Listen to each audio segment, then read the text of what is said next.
about a number of things that take place after a person dies.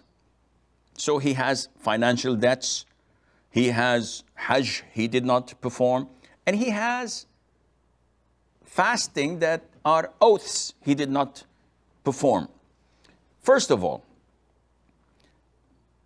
regarding financial debts, it is a well-known fact that the first thing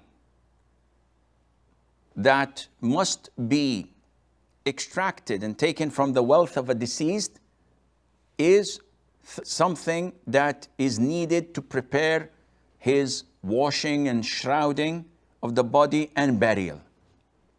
So this is the first thing to be taken from him. Secondly, we have to look at the debts. So we announce, does anyone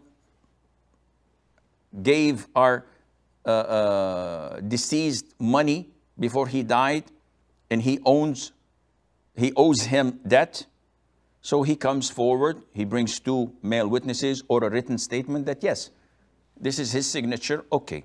We give him what the deceased owed him. Then we have to look whether the deceased had left behind a will or not. And it is his right, as any Muslim's right, to write a will not exceeding 1/3 of his wealth, allocating it to any other than his own heirs. So I cannot write a will to my wife, to my daughter, to my son, to my father, to my mother, because they are inheriting me, they are my heirs.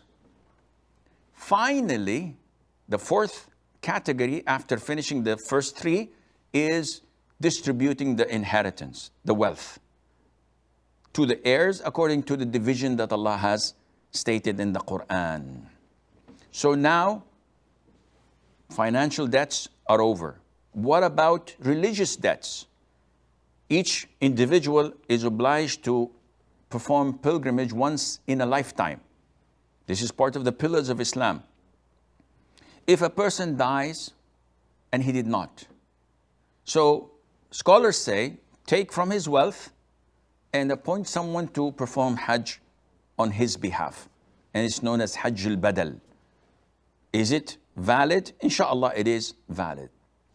What about prayers? If he had missed prayers, scholars say prayers cannot be performed on behalf of others. Deputizing people in prayers is not valid.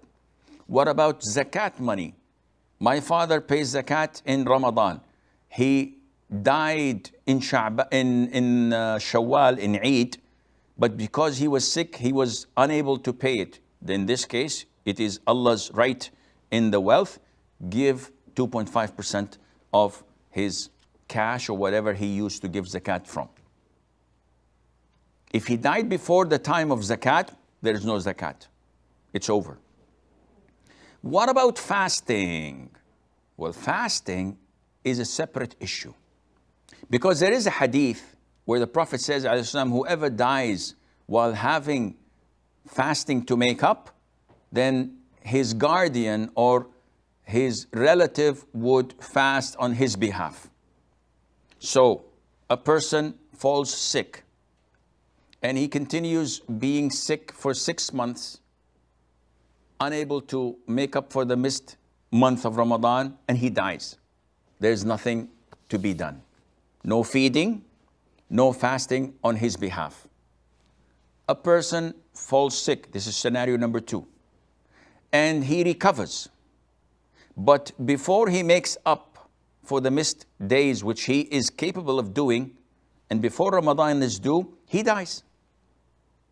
In this case, his relatives fast on his behalf. So if he has 10 sons and daughters, each one fasts 3 days, this is sufficient for the whole month of Ramadan. A person falls sick and then continues to be unable to fast for 3, 4, 5 years because of his old age or illness. In this case, they should have fed one poor person for every day missed.